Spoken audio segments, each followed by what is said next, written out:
Graça e paz a todos que me ouvem. Estamos aqui para dar continuidade ao nosso comentário do Salmo 91, verso de número 1.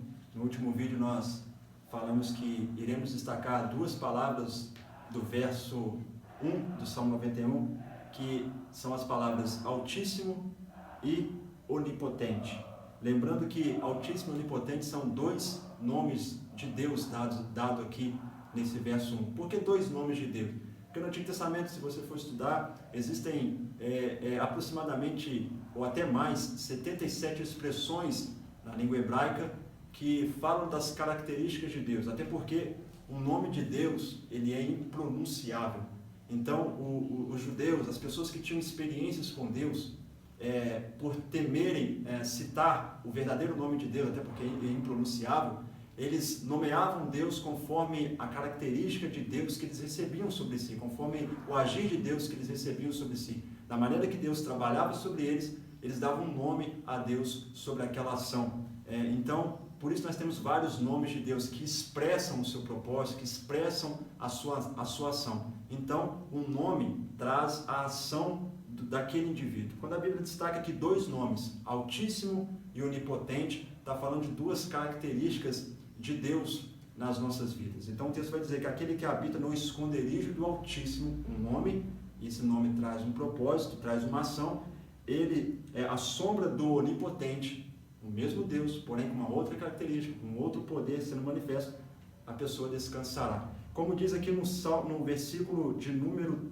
14, esse versículo é muito importante porque agora é Deus falando no Salmo, é Deus tomando a frente do verso dizendo, pois que tão encarecidamente me amou, Deus dizendo, também eu o louvarei, pô-lo-ei no alto retiro, porque conheceu o meu nome. Deus está dizendo que toda vez que você conhece o nome dele, que você busca conhecer a ele, o seu nome, o seu poder, as suas características, ele te colocará no alto retiro, num lugar de proteção, que é exatamente essa habitação onde você encontra descanso diante das crises, diante das calamidades. Eu quero aqui destacar esses dois nomes, Altíssimo e Onipotente. E para a gente ver a importância desses nomes, a gente precisa voltar nas páginas da Bíblia e ver a primeira vez que esses nomes são apresentados.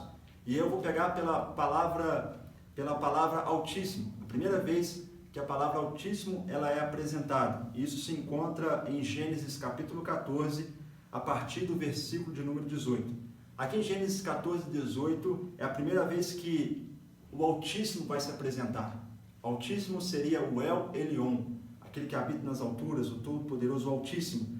E vai dizer assim, e Melquisedeque, rei de Salém, trouxe pão e vinho, e era este sacerdote do Deus Altíssimo. E abençoou, ou seja, abençoou Abraão e disse, bendito seja Abraão do Deus Altíssimo, o possuidor dos céus e da terra, e bendito seja o Deus Altíssimo. Perceba que esse Melquisedeque, que é uma figura de Cristo no Antigo Testamento, ele é a tipificação de Cristo aqui. Por quê? Por que ele é o tipo de Cristo? Porque primeiro ele se apresenta como rei de justiça e ele traz pão e vinho. O que te lembra pão e vinho? Pão e vinho lembra comunhão, lembra da Santa Ceia. Então aqui é um tipo da figura de Cristo.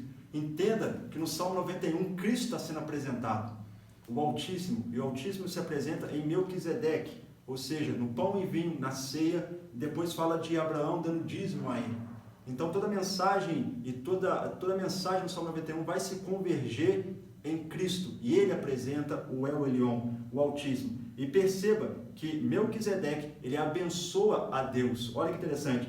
E bendito seja o Deus Altíssimo. A primeira vez que o El Elyon aparece, ele não se apresenta como um Deus maldito, como um Deus de juízo, mas ele se apresenta como um Deus bendito, que abençoa a tua vida, abençoa a tua casa, abençoa os teus familiares. Então entenda, aquele que habita no Altíssimo, no El Elyon, no Deus que é Pai do nosso Senhor Jesus Cristo, aquele que abençoou Abraão e o enriqueceu em tudo, aquele que fez o seu filho Isaac em tempos de crise. A Bíblia fala que Isaac semeou, ele plantou em tempos de crise e colheu como ninguém. Então esse é o nosso Elyon, é lá que nós nos abrigamos, é nele que nós nos abrigamos. Um Deus que em tempos de crise ele te abençoa, um Deus que em tempo de calamidades ele protege você e a sua casa. No próximo vídeo nós vamos comentar um pouquinho sobre o Deus Onipotente. Nos acompanhe aí, fiquem ligados em nome de Jesus.